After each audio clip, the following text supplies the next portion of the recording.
Hello and welcome everyone to Inside Live. Thank you for joining us for today's presentation. My name is April Walsh and I'm the Senior Manager of Industry Relations at Freeman. Freeman is a global leader in events, whether virtual, in-person, or hybrid. We're on a mission to redefine live for a new era.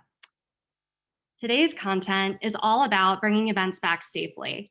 As you know, if you were able to attend our last session of Inside Live, we like to make informed decisions based on data, as should you, and this includes this topic selection. Over half of the questions submitted during our last Inside Live panel were about health and safety, and so we hope to facilitate conversation that provides clarity and opportunity. So just a little bit of housekeeping before we get started. First, if you have any questions during the presentation, please submit them using the Q&A feature. We will have time to address these questions at the end of the panel discussion. Second, this session is being recorded and we will share it with you after the call. Third, and also very important, please be mindful that the best practices that we're sharing during this conversation are from our own experience. As you're planning for the return of your own in-person events, you should work closely with your risk management and legal teams. As Freeman, we're privileged to work with a variety of customer types and partners. We're often asked, what are you hearing and what are you seeing in the industry? In addition to anecdotal feedback, we've conducted research this year providing information about the mindset of the industry, tracking behavior and sentiment around virtual, and now looking at the trends and timing that will bring us back to in-person live events. According to our latest wave of research, 78% of attendees and 80% of exhibitors are ready to return to live events if vaccinated. We have new event research results coming soon that indicates more positivity about fall events as people are being vaccinated, which is why it's important to continue to have these discussions about planning for safe environments. The good news is it is possible to put on safe events, and we've been part of many safe events that have happened already. In Atlanta, Dallas, Grapevine, Lake Tahoe, Orlando, Tampa, and coming soon, we're eager to return to Las Vegas for the World of Concrete in June as a large-scale event, and many more. Tell us in the chat about the events that you have coming up. We're excited. So now that we've seen some of these events taking place, and we're looking forward to many more, I'd like to introduce you to our team members who are making these events happen. Anne-Marie Rowe, president of BAM, a Freeman company, and a legend. BAM is a design-driven production agency that offers best-in-class services as producers of live events and entertainment and sports experiences like those in Lake Tahoe and Tampa that we just saw. Anne-Marie leads a team of creative and production professionals in the design and execution of events for major brands, including the MLB, NFL, NHL, Twitch, various sports teams, and organizing committees. Ariane Coldiron, SVP of Account Direction for Freeman. Renowned in our industry, Ariane has worked in events for over 20 years, supporting customers build engagement and community. She has helped them with worldwide event programs that include intimate VIP gatherings, the massive 40,000 attendee conferences that I know we all miss, and everything in between. She's supported inspiring programs and events for leading companies and organizers, including Reed Exhibitions, Google, Oracle, HP, and Salesforce, just to name a few. Dan Steiner, our Vice President of Enterprise Risk Management. Dan has over 15 years of progressive experience leading and delivering enterprise risk management initiatives in a variety of industries. He's responsible for embedding enterprise risk management throughout the organization through comprehensive analysis, process enhancements, educational training, and interactive workshops with business units and support organizations. He has been fantastic guiding and advising during this pandemic. Last but not least, Mary Heemstra, Senior Creative Director for Freeman. Mary is known as a charismatic brand experience powerhouse, bringing creative vision and design leadership to the architecture, retail, and in-person and virtual events industries for over 15 years.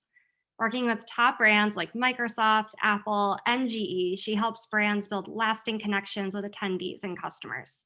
She's helped to create all of the design considerations navigating this year. All right, now that you're familiar with these very qualified experts, let's make the most of our next 40 minutes that we have with them. So please remember to add your questions to the Q&A. We'll jump right in and ask Dan, if we could start with you. If you could tell us what we're seeing and hearing about events starting back up. Yeah, thanks, April. So as April highlighted in the research before, we're really seeing increased optimism and excitement across the industry. More and more of our clients are committing to the upcoming events, and a big reason behind this is because, quite frankly, the vaccine rollout overall is going very, very well. As of yesterday, 37% of the U.S. population has received at least one dose, and 21% of Canada's have also received their first dose. If you look at the 7-day averages of doses administered both for the US and Canada, they've increased significantly over the last few weeks and months. The US is now delivering about 3.3 million per day, and Canada is about 270,000 per day, which is a pretty big jump for just a few weeks ago. Just for a little bit of context as to how quickly this US ramp up has been occurring, back on March 1st, I actually provided an update to Freeman's ERM committee, where CDC was forecasting 90% of the population would be vaccinated by February 2022. That date for 90% of the population vaccinated is now shown to be in July of 2021. So if you look, that's a pretty significant jump from before. Now, I'm sure everyone is aware of the pause on distributing Johnson & Johnson vaccines due to 6 individuals who experienced blood clots, with one sadly passing away and another one in critical condition. Now, obviously, this is very traumatic for the individual families. There's no question about that. But I just want to put it a little bit into context just for everyone. So if you look at those 6 individuals, that was out of 7.5 million people who received the shot, making it very, very rare. Obviously, our hearts go out to those families, but overall, right now, the Advisory Committee on Immunization Practices is reviewing carefully the status of the J&J vaccine. I'm sure we're going to hear more very soon. Pfizer and Moderna, however, are continuing on schedule. In terms of updates on travel, you look around, airports are seeing more and more individuals traveling. We're continuing to see more and more highs as individuals get vaccinated and feel more comfortable going to airports, going and actually driving to new cities, taking vacations. I think we're going to see quite an uptick this summer. Go Live Together, you may or may not have been familiar with this or heard of this before, but it's basically an industry initiative led by Freeman that was started months ago, fairly early on within the pandemic. It's assembled leaders from across the events ecosystem to drive local, state, and federal legislative actions to bring back the events industry. Now, a big component of this is helping to educate legislatures on all the effective health practices that can be deployed at live events. There are some legislatures that understand our industry in depth, and there are some that are less familiar with it. So we can create a safe environment if everyone follows health and safety practices. And we've been trying to be very proactive in showcasing all the work that we've done to make sure that anyone that arrives at an event is kept safe and also feels safe fundamentally.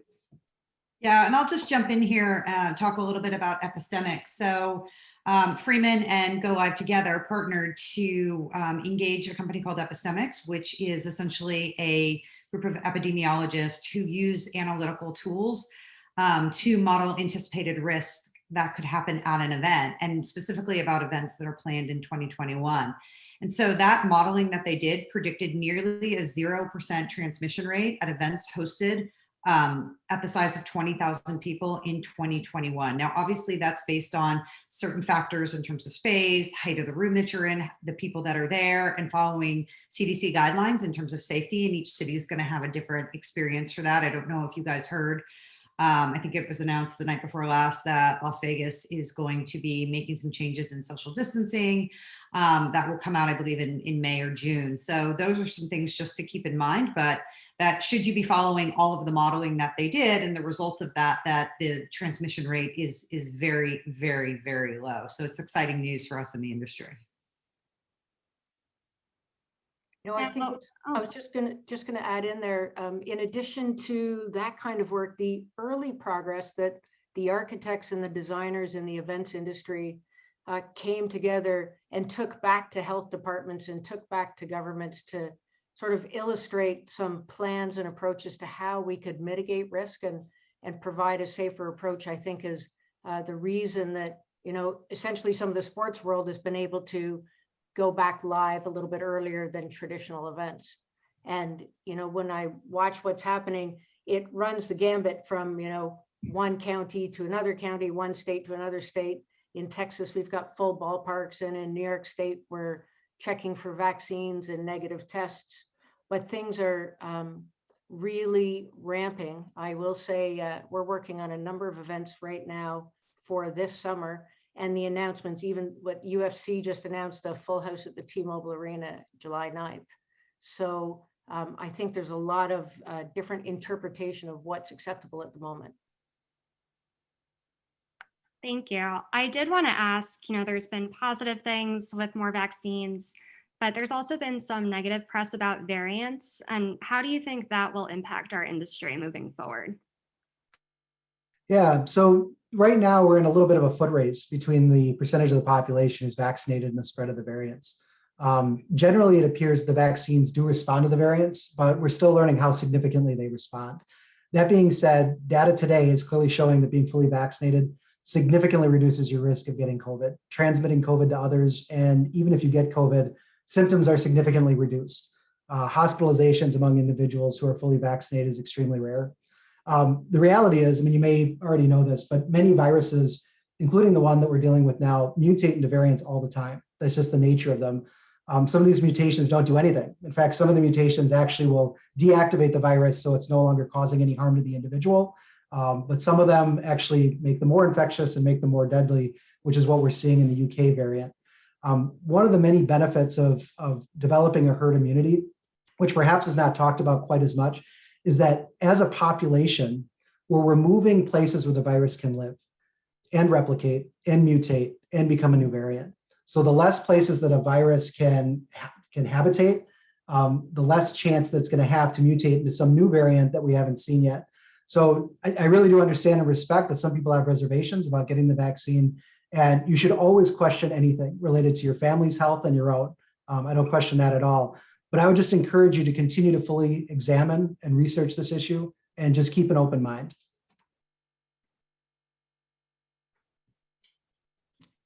Dan, it's with that kind of, I guess, guidance that is really directing a lot of the events that we're part of to build contingent plans right now, because we're not sure what's going to happen next. And so there's some tandem planning of limited capacity versus what should I do at the front door versus what should I do on the show floor. What do you think the timing is? I don't mean to take your question position there, April, but what do you think the comfort timing is going to be on what's happening right now? Yeah, I think as we go into summer and fall, the numbers that I talked about, we could have 90% vaccinated population by July. That is dependent on people being willing to get the vaccine. And I think it is a critical component of this, because masks without question help, testing helps, physical distancing helps.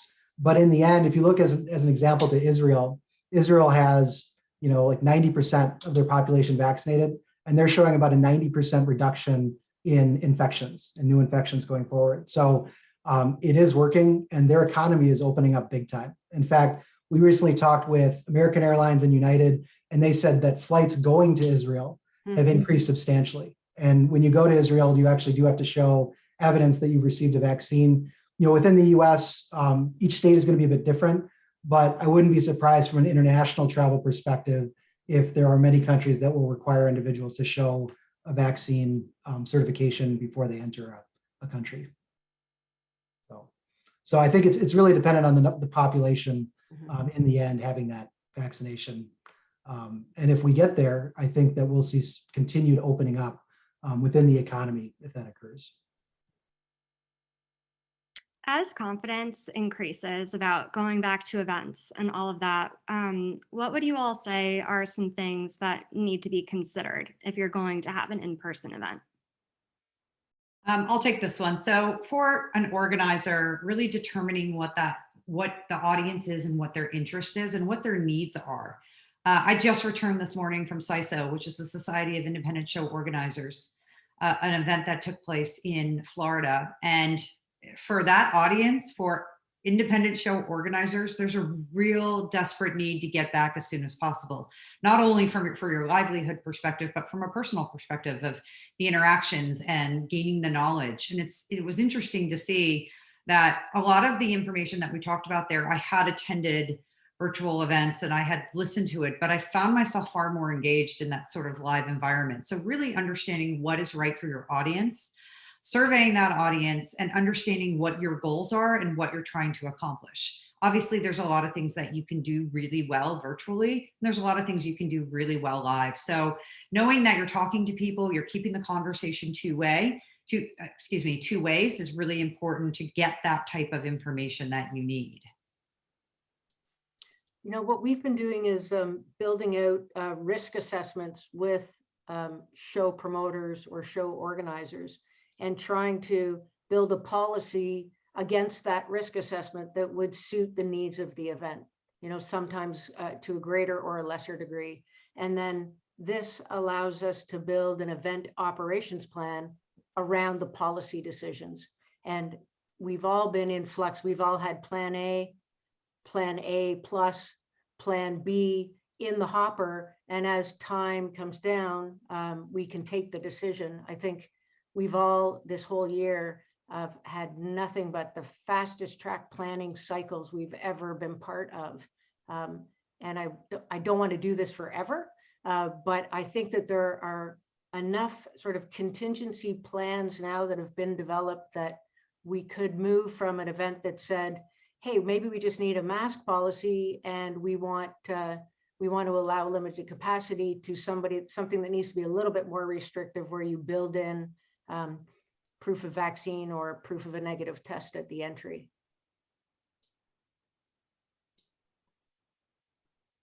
I wanted to ask, I think related to that, once the decisions are made, what are some communication best practices that we've learned from events that have happened either with that or other areas of an event? Yeah, I'll take that one again. I think once you determine what your strategy is, communication is the most important thing you can do.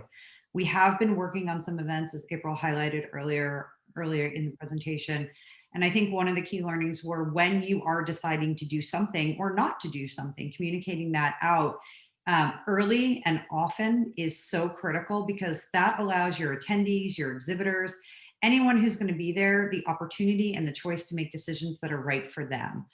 And really thinking about that, what we've learned in some of our data collections is that 83% of attendees will need those details on how events plan to handle any health concerns 1 to 3 months out. So really starting that early and communicate often, because there will be other conversations about it. Attendees will talk to attendees, exhibitors will talk to exhibitors.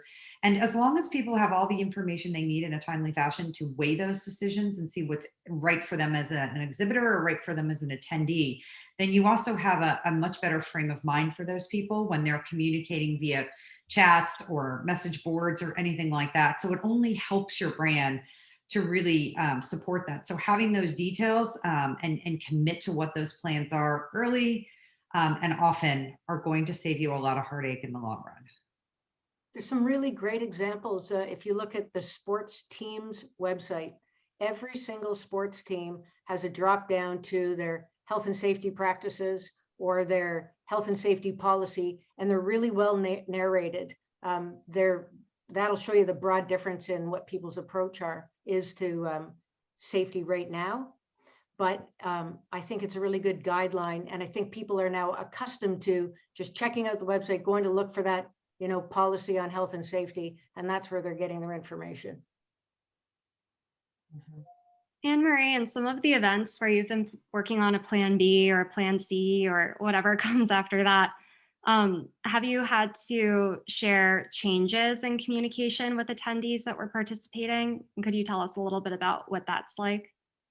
Yeah, it's been a little bit less about sharing the changes in the policy than it has been in changing the plan or the layout. So that work has happened, but the policy specifics, like I said, have been narrated on the website. And then as we move closer to the event date, re-messaging either through the app, and in the case of some of the events that I've been part of, communicating to the workers has been a big part of the job, because the workers are in earlier and they're in a less, they're they're working in a space that is less likely to be socially distanced or physically distanced. And so we needed to communicate to the workers what the policies were about traveling to site and about accommodations and about meals and about what the process would be coming into the venue. In many cases, it was covered by some form of a health check, whether that was just a self-assessment tool or it was an app. And it was easy to change the language in those health checks to draw attention to things that were more important one week than the other week. Hopefully that answers that. I think so. Mary, I was hoping that you could tell us about some of the creative ways that we've started to look at networking at face-to-face events as they come back.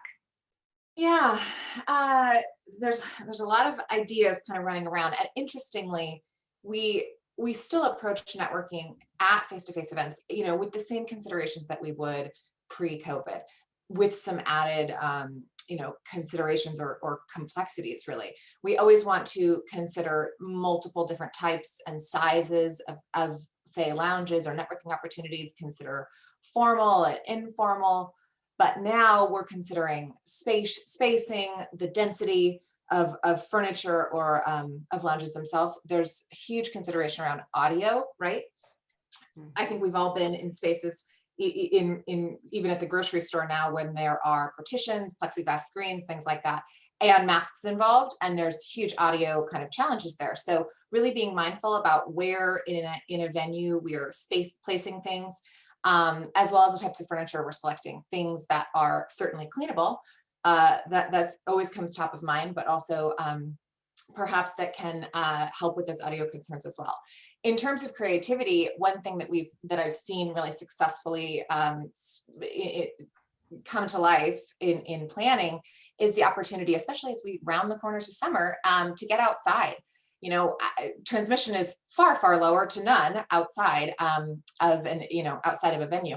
And people love to be outside. So if you have that opportunity, getting people outside, establishing kind of lounge or networking zones in those areas, that's a really kind of fun, creative way to do that. And then another one would be this is kind of more of a strategic idea, but thinking through your programming and your content delivery, and maybe perhaps establishing something like a learning path for attendees, and kind of determining a pathway along which attendees can experience the event alongside, say, similar industry colleagues, right? Same roles, same interests, same niche role, or something like that. Not only does this kind of this idea contribute to and affect crowd control in a really positive way, which is another big consideration we have, it also delivers kind of a built-in element of community. It helps boost that feeling of community and closeness, again, with the consideration of lots of people coming together, which we want to be careful around. And it encourages that networking and connection opportunity. There's some ideas. Yeah, that's awesome. Oh.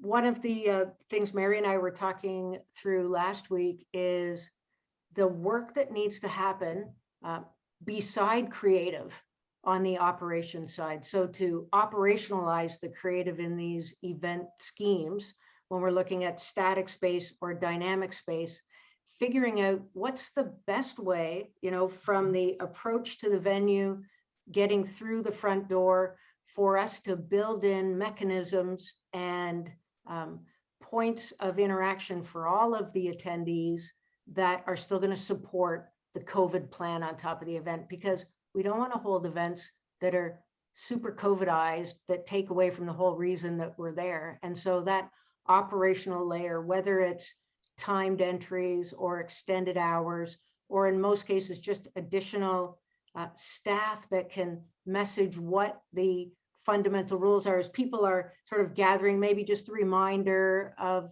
the situation, or guidance in some of the ideas that Mary was talking about, where we're instructing or prescribing maybe a route through an event. I think that's when your event operations team and the creative team need to come together the most. Right. And I would say in creative decision making, thinking about the whole experience, our teams have certainly been using health and safety kind of as a North Star, and really using it in every decision we're making, considering that health and safety, because as Dan said, people are really excited and anxious and eager to get back to live events, which is fantastic for all of us. We want to make sure we maintain that excitement and really that comfort level. So if we are considering health and safety and kind of checking that box in every experience, as Anne Marie said, kind of through reg and entry and all that kind of thing, it will kind of be a built-in level of comfort, even if it's not visible, even if it's just considered and it happens and people don't even notice it. That's the best kind of experience, right? Where they don't even have to really like work for the comfort. It's interesting that you say that, Mary, because as I mentioned earlier, I just returned from the CISO event and I was looking for them when I went in there. I was looking for those visual cues of safety. Yeah. They followed every CDC guideline. They followed every just good, smart guideline.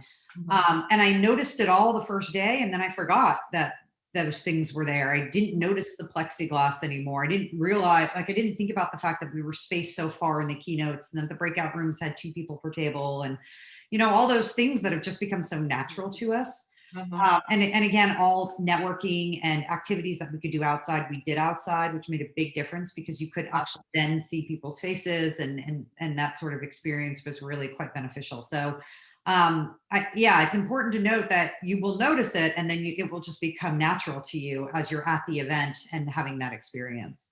Yeah.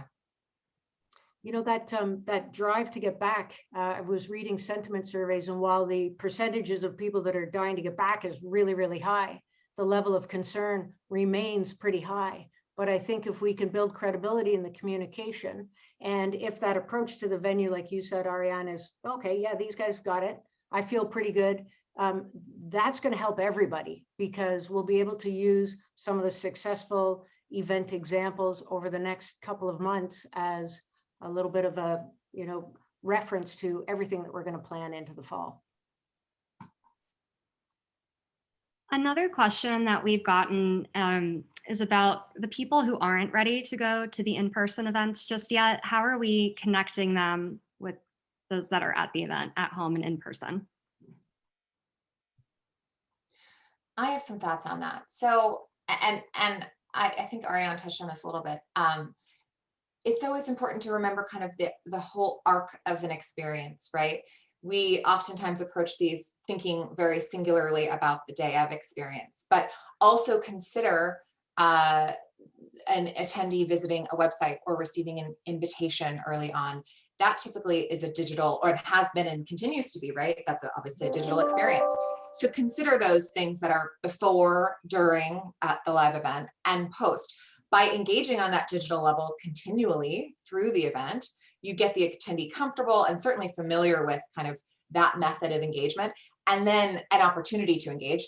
And then you can start layering in other engagements that again are happening at the in-person event. So then if you think how that comes to life, say during a session or even during a demo, if you provide the opportunity to attendees to comment via an app or via where they're watching it from home, as well as the live attendees, and making sure that facilitators are considering both comments and questions from kind of both avenues, that really shows that kind of dual engagement opportunity, and it makes people that are at home feel really connected and part of the experience.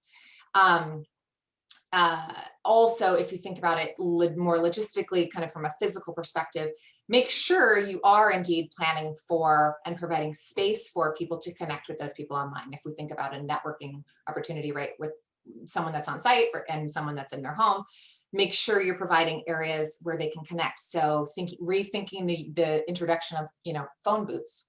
Perhaps those could be branding opportunities. Intimate areas where someone can connect with someone, providing perhaps a digital screen for them to connect into, or somewhere that they can just, plug their phone in. Those are all, we want to keep providing those opportunities.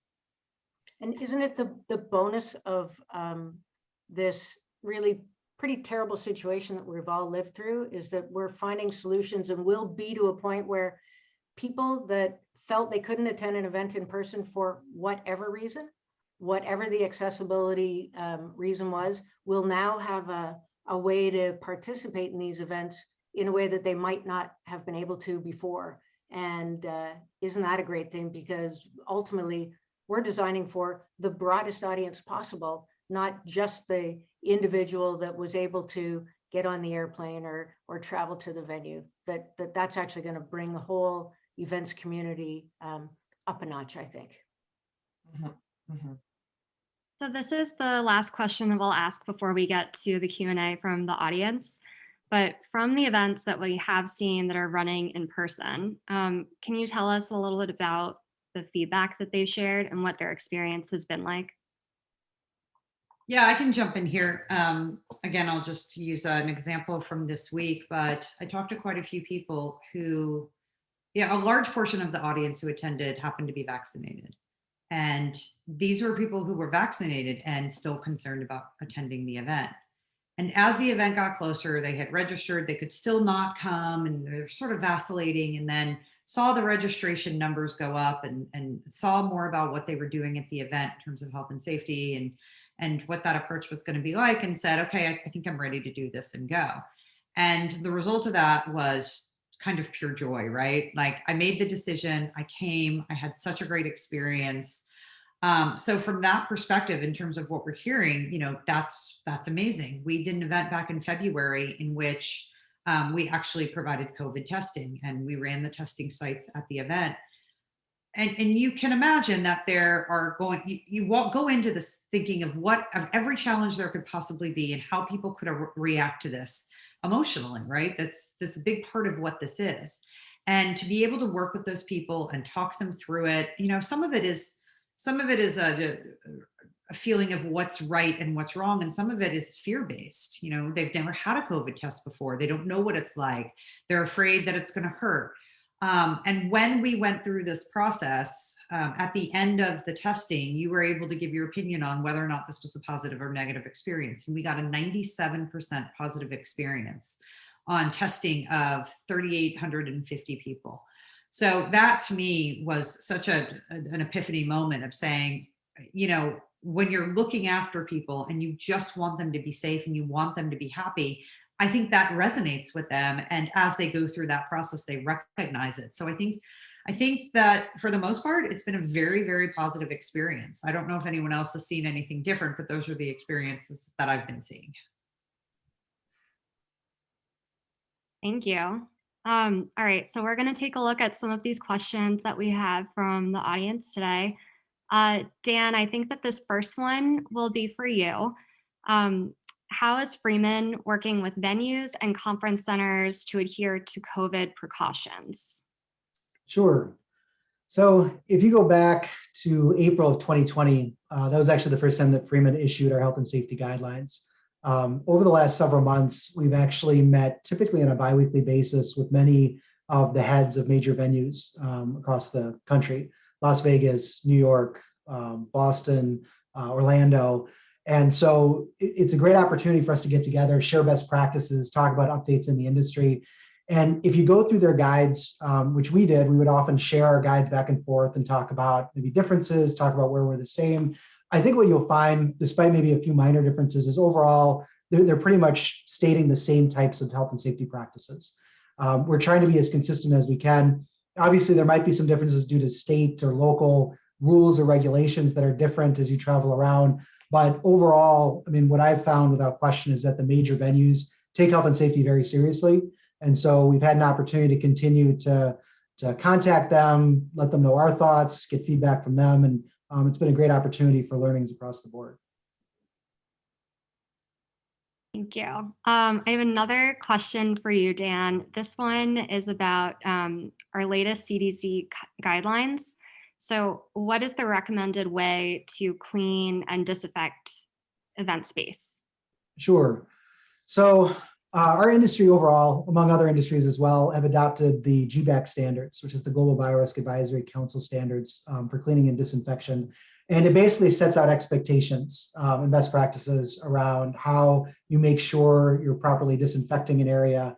And Freeman adheres to those guidelines. All major venues that I'm aware of, or at least the vast majority of them, adhere to them as well. If Freeman hires any type of a sanitization company, we insist they're GBAC certified as well. When it comes right down to it, I think frequently cleaning high-touch surface areas with alcohol-based wipes is a critical component. You can do the overnight spraying. I mean, I think that's fine, but the reality is when people start entering a space, it's effectively becoming contaminated again, right? So people are touching surface areas. So you just want to make sure you're having a frequency of wiping down surfaces, as people are coming in and out of an area.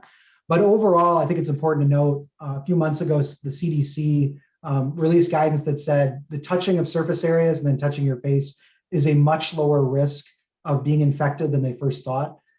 Really, the highest risk in terms of being infected is being in a very closed space without any masks, right? Breathing in the same air. And so that's why we focus a lot on making sure people wear masks. We focus on reminding individuals to keep physically distant as much as they can. We focus on airflow. If you're able to open up doors and make sure that you're increasing the airflow, that helps quite a bit. And then also adding some outside events along with your overall event, if weather permits, is another way of mitigating risk overall. Got it. This one is open-ended as far as who wants to respond first, but we've been asked a lot about how digital experiences and in-person events will play together in the coming years.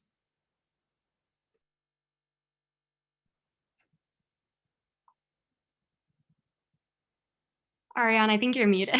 Sorry. Yep, I noticed that. I think what we've been dealing a lot with that now, right, in terms of, and I'm going to use virtual and digital as separate things, right? A lot of what we're dealing with now, because we haven't been doing live events, is how do you create that experience from a virtual perspective that's engaging and touches and all the right audiences that you want it to.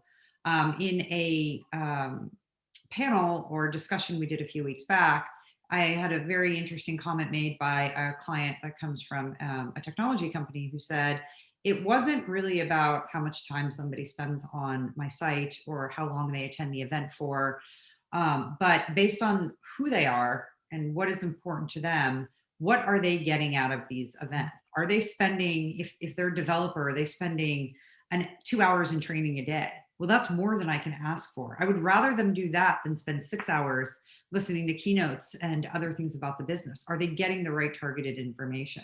Recognizing that going back to live doesn't suddenly mean we're not going to be doing virtual or including digital components that are part of that experience. So it's got to be a very well thought out methodical process. Well, there's parts and pieces that you have to consider as well. Budget is a big factor there. Content, who's creating all this content, and how do you simultaneously create content for two different types of programs? There is a lot of discussion about, is a virtual event an extension of a live event? And what I'm hearing mostly is you don't just want to recreate the event and put it online, right? So those are all considerations to think about. But when you look at your audiences, they all need something different. If you're a medical community, you need certain types of medical training. You need certain types of information. If you're attending a technology event, well, you need what's important to you and what matters there. So while I'm not probably giving you an exact answer, I'm giving you a lot of things that you need to think about in terms of what that experience looks like going forward and the things that have to be considered. Because I don't think there is a right or wrong answer. There's a lot of parts and pieces to it that have to be incorporated.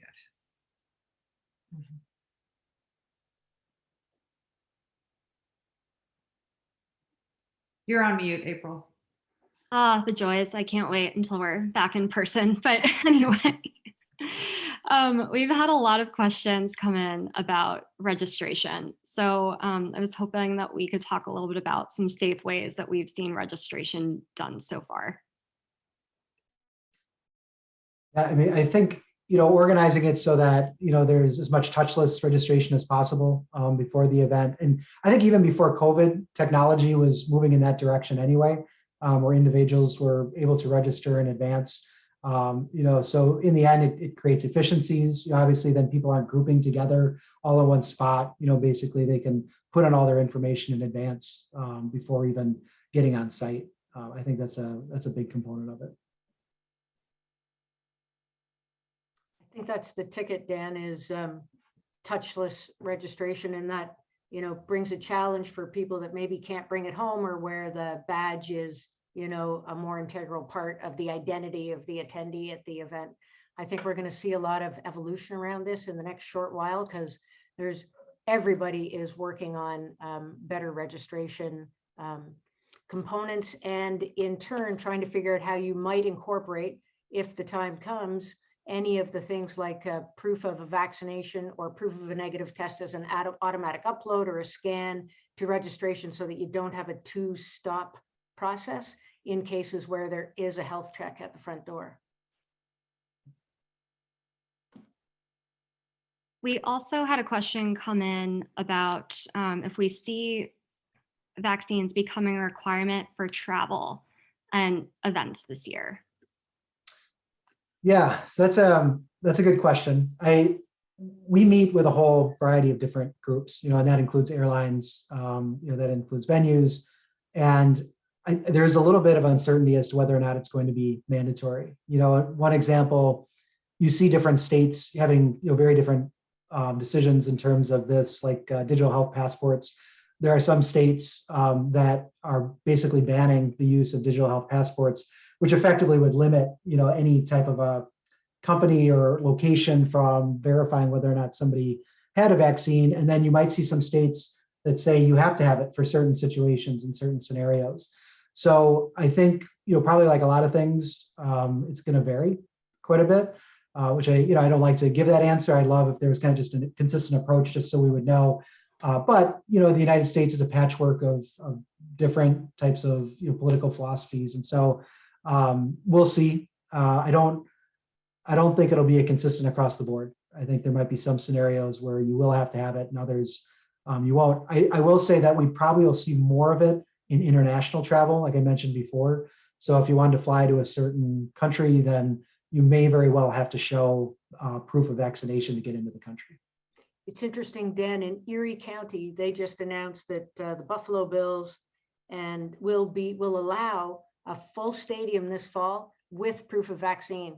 They won't allow proof of a negative test as a option, which is very different than what's happening right now for the Sabres. And in that case, it's a limited capacity audience with mask mandate. And so really, I think how these things are all managed and operated, and as people's risks are alleviated, I guess we're going to see those requirements come down. Thank you, guys. So I do think that this is all the time that we have today for questions. What we would like to emphasize, though, is the importance of working with a dedicated partner on strategy for your upcoming event to navigate the nuances of the different locations that they were just talking about for in-person, but also online opportunities. So following this call, you'll all receive a recording of the discussion and additional health and safety resources, including checklists to get started. And you'll also receive a short survey to let us know what you'd like to hear more about. But thank you all for attending, and everybody, please stay safe.